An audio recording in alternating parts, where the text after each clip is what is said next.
Hi my friends! Welcome to the channel English Professionally, and this video course is very special, so it's how to speak English like a native speaker. So I really hope you like the idea of this video course. Okay, thanks a lot for your support, for your likes, shares here on YouTube and on Facebook too. Okay, are you ready to start? I hope so. I have been learning English for years. Yeah, I have been learning English. Yeah, we use this structure with for. I have been learning English for years. It means for a very long time, so for many years. And I think my English isn't perfect, so isn't so good. Although it means but, I can express my ideas quite clearly. So I can express my ideas. It means that I can say what I want to say quite clearly, so very clearly. Yeah, so and without mistakes. Okay, so I don't make mistakes. I speak English correctly, yeah, so I can express my ideas, yeah, quite clearly and without mistakes, but I feel that my English isn't perfect anyway. Yeah, and I have a question. How can I speak English like a native speaker? I mean, like people who were born and live in England or America, for example. What can you recommend? What can you recommend? So what's your advice? Okay, I got your point. Sorry, what? Yeah, so you see, I got your point. And sorry, what? I mean, I want to tell you that I understood your idea.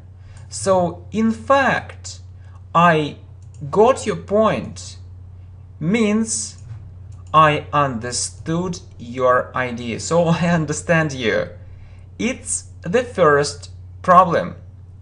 So people mostly tend to use, or people mostly use, so have this tendency, okay? So people mostly tend to use a very limited range of vocabulary.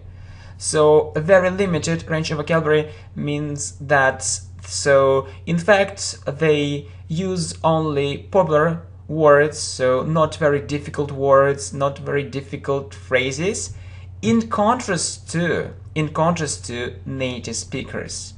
But native speakers, actually they do the opposite thing, so they use more difficult words and more advanced words and vocabulary, okay?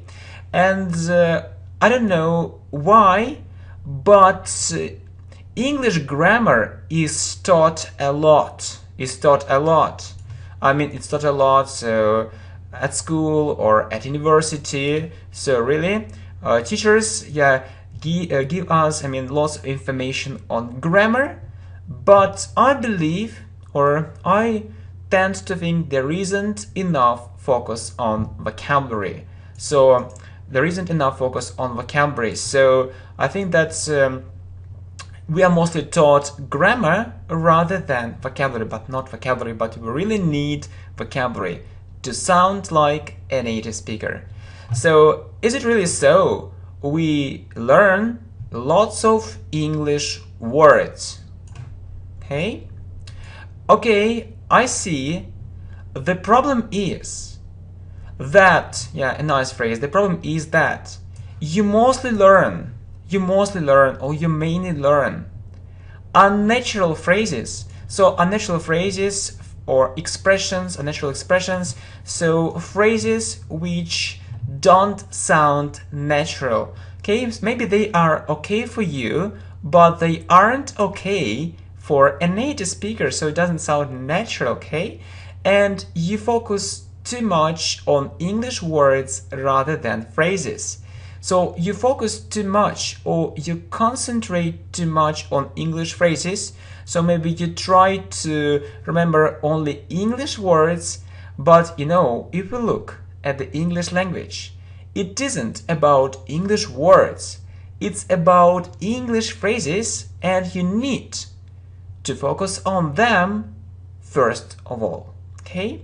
And I can tell you this thing. So I have been teaching English for almost 20 years. Yeah, I've been teaching English for almost 20 years, very long time. And I've come to the following conclusion. A nice phrase, it means that I have this idea as a result. So I can make this conclusion, and really we have it. I've come to the following conclusion, to this conclusion, okay? So what's the problem? Really good question. What's the problem? The problem is that, yeah, nice phrase. The problem is that students mostly study books written by non-native speakers of English. So you know this, yeah, word, a native speaker. So a non-native speaker, it's quite the opposite thing. So people who weren't born in England or America, yeah, so they have a different mother tongue, okay? So written by non-native speakers of English, yeah. I think that you know this thing, as they are more clear for them, yeah. So when they actually have actually a translation, yeah, from their language into English and the opposite, and these things are easier for students, so they are very popular. Yeah, and I won't deny, it means that I won't say no, yeah. They can have a good structure. They can have a good structure and lots of grammar, so they're usually full of grammar, different exercises. But as I see, or as I notice, as I understand, they lack common English phrases. Lack, yeah, it means they don't have enough. They lack common English phrases, yeah, but not only common English phrases. I mean English phrases which are really so widespread, which are really so common, or which are really so popular among native speakers. It's the problem. So we have these books, these materials, but I mean the phrases, and so the English phrases, sentences which are used here aren't so natural. So it's a problem. So I often actually meet this thing, okay? And so what's the way out of this situation? So what can we do? So should I study English books written only by native speakers? Well, I have to say the following. So have to, it means must. So I have to say the following. I have to say this thing.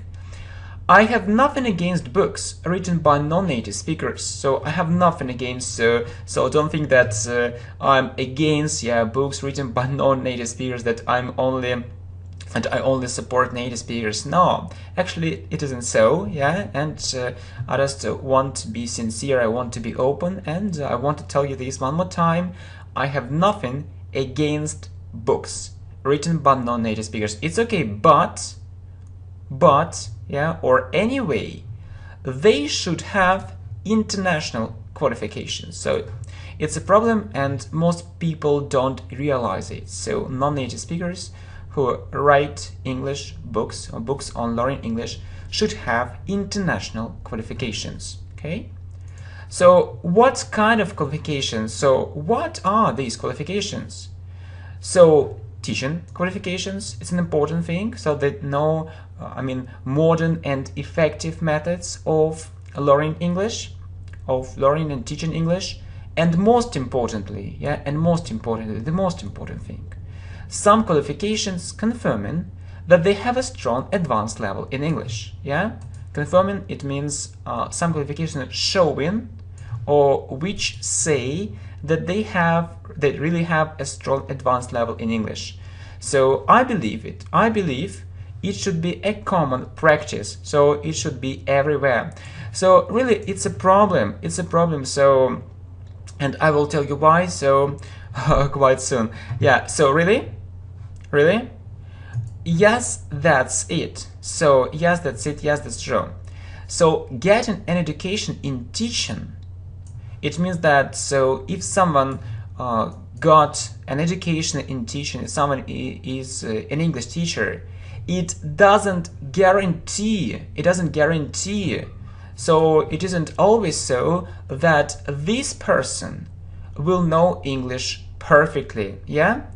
And you know, I want to tell you something from my experience. So really, from my experience, I can tell you really that most students, yeah, if you look at my experience, maybe it's an exception, but that's true. So I can tell that most students, yeah, I mean in my group, yeah, or around me, weren't serious about learning, so they didn't want, you know, to study. They just wanted to get these qualifications, yeah, to find a good job, yeah.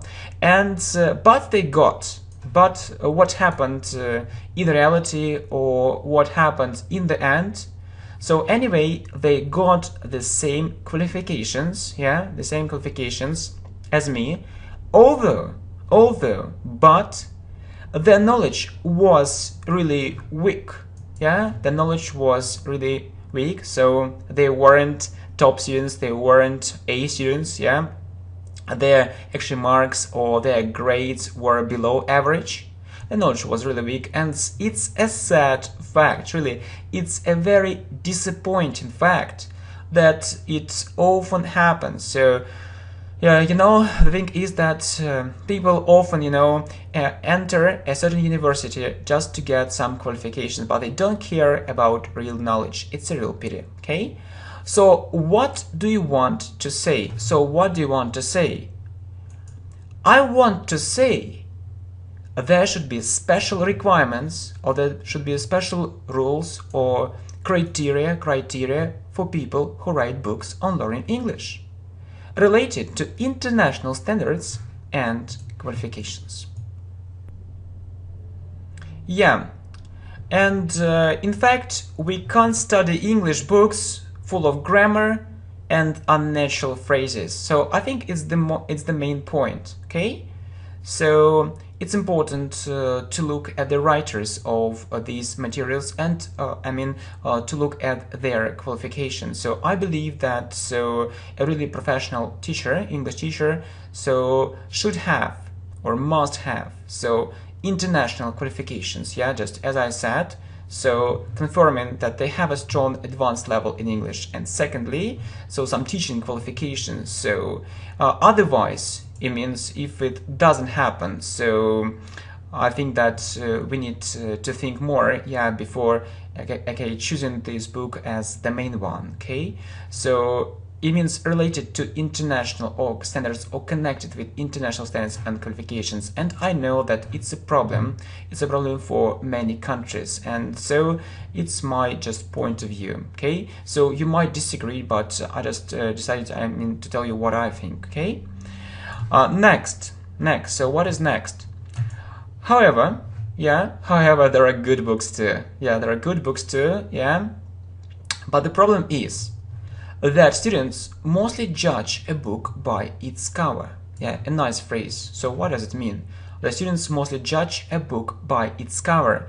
It means that there are so many colorful, bright books, or books with very good, colorful illustrations, and students choose them first of all, and only later they realize maybe that this book isn't so effective, and they often use ineffective materials. So it's very difficult, to choose the right book or the best book for them. It's a very difficult thing, so really, because they see maybe just pictures, illustrations, and it misleads them. Okay, I will write down this word for you if you don't mind. It misleads them. So mis means wrongly. So it actually, in fact, it's different.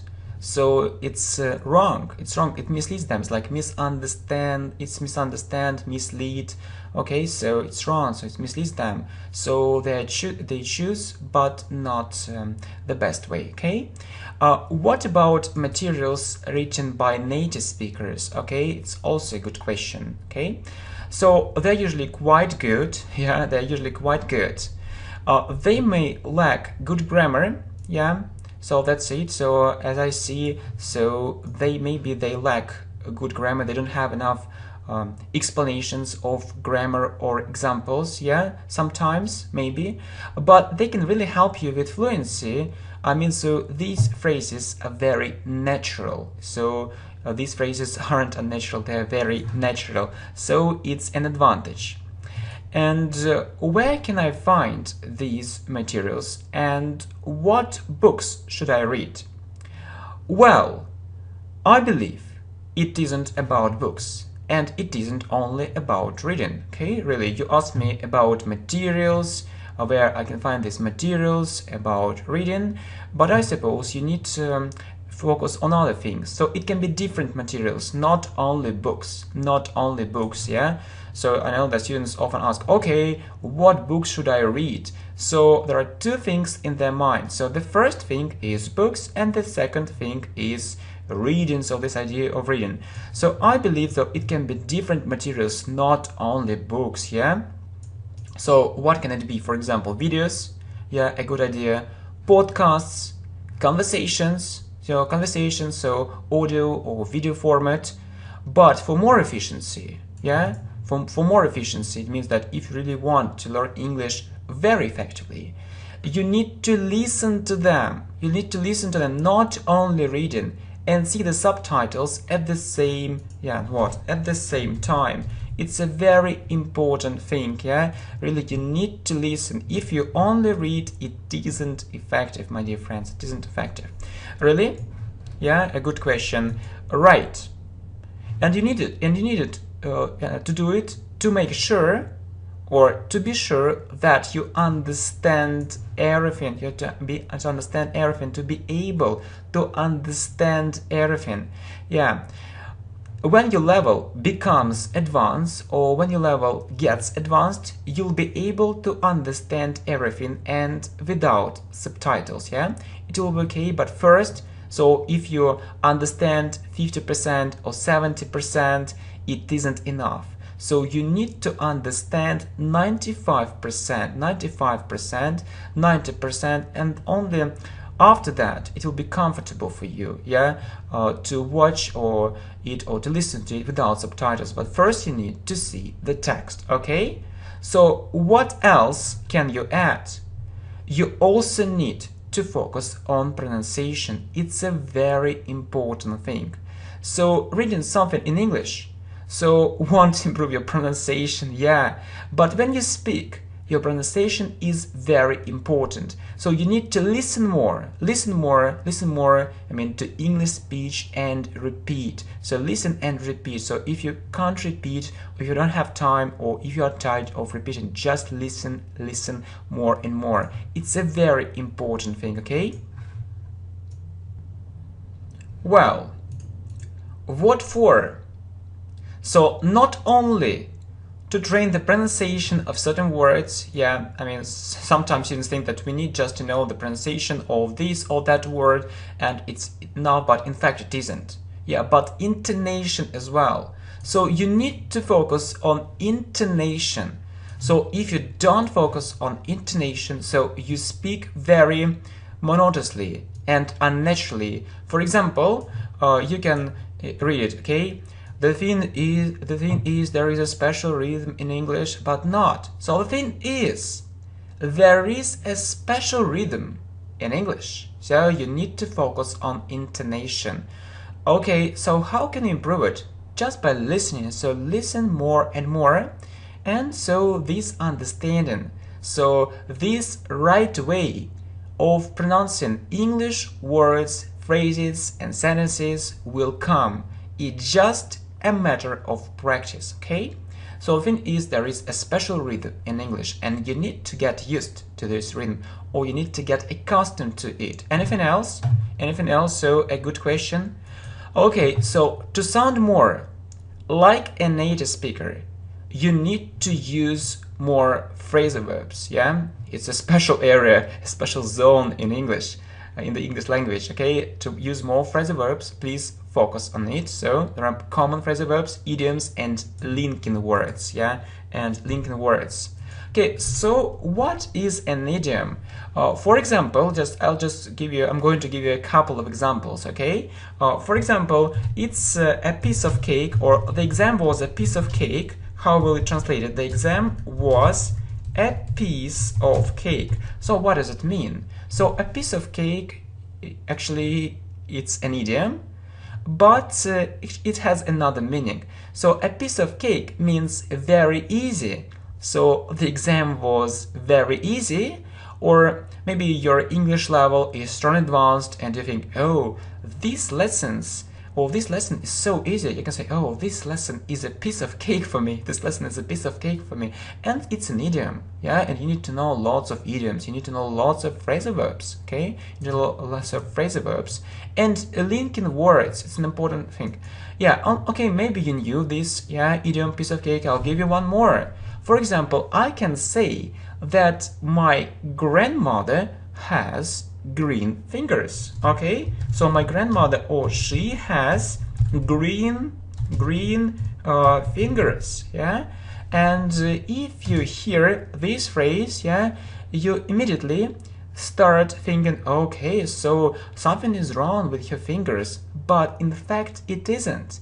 So it's a special phrase, it's a special expression in English, and it means that she is very good at gardening, yeah? So she grows fruit and vegetables, and she does it really well. She is very professional. She's very professional, so it means so, yeah? And so we have the same situation with phrasal verbs, with idioms. So to understand them, you need to know what it means, as it's very difficult to guess it in the context. And linking words, it's about some special phrases which we use to link our speech and to make sound more natural. It's like, actually this lesson is full of these linking words, yeah, like nevertheless, anyway, and so on, yeah, and not only, and so on. It's full of these words. So, and sometimes students use only just simple tenses, simple structures, and they forget about linking words. Please don't forget about it. So if you need to know more linking words, and if you support this idea, we can make a special list on most common English words with examples, yeah, 50 maybe linking words or so, but it's very important, yeah, to use them. Please don't ignore this very important thing. Okay, good. And I think I can only speak English like a native speaker if I talk to them, if I talk to native speakers. Am I not mistaken? It means that, am I right or not? So, am I not mistaken? Am I not mistaken? So, am I right? So, if you can do it, I mean, if you can talk to native speakers, you can speak English to them, it's great. No doubt. It means, of course, it will be an advantage, or it will be very good, it will be a plus, and it can help you improve your skills greatly. Nevertheless, or anyway, but nevertheless, look at this thing from another side. Yeah? So there is one more side, yeah? So if you take English lessons, the amount of speech you hear, so you hear some speech, but it isn't a lot, yeah, it's very limited. And you need to listen more to native speech, yeah, just turn on the radio, or yeah, you can listen, I mean, to some interesting programs or podcasts, or you can watch some movies, programs, and so on. So listen a lot, and you don't need to pay for it. You don't need to pay for it, yeah, to train your listening skills. So, and you will hear lots of interesting and natural phrases. So you don't need to pay. Okay, I perfectly understand it. Okay, just imagine it.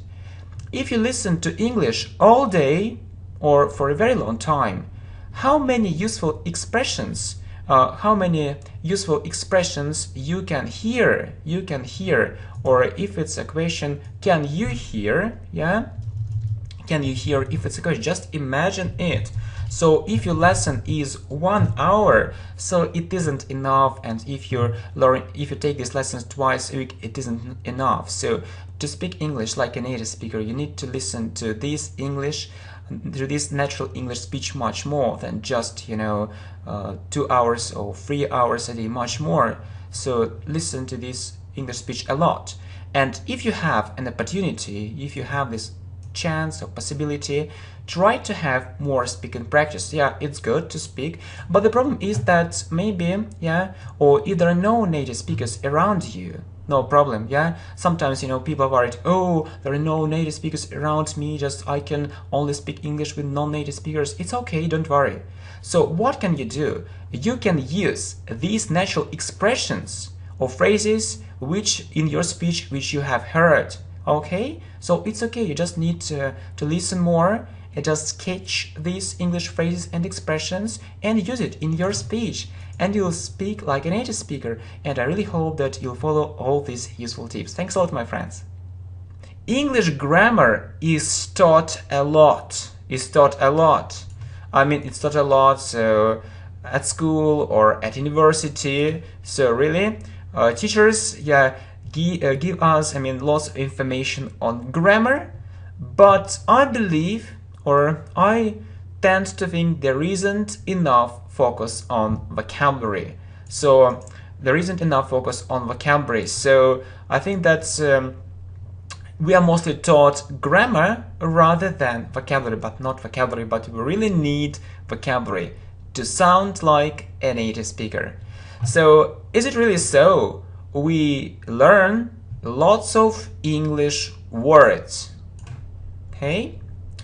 Okay, although it means but, I can express my ideas quite clearly. So I can express my ideas, it means that I can say what I want to say quite clearly, so very clearly. So and without mistakes. Okay, so I don't make mistakes. I speak English correctly. So I can express my ideas quite clearly and without mistakes, but I feel that my English isn't perfect anyway. And I have a question. How can I speak English like a native speaker? Like mostly tend to use, or people mostly use. So have this tendency, okay? So people mostly tend to use a very limited range of vocabulary. So a very limited range of vocabulary means that, so in fact, they use only popular words, so not very difficult words, not very difficult phrases, in contrast to native speakers.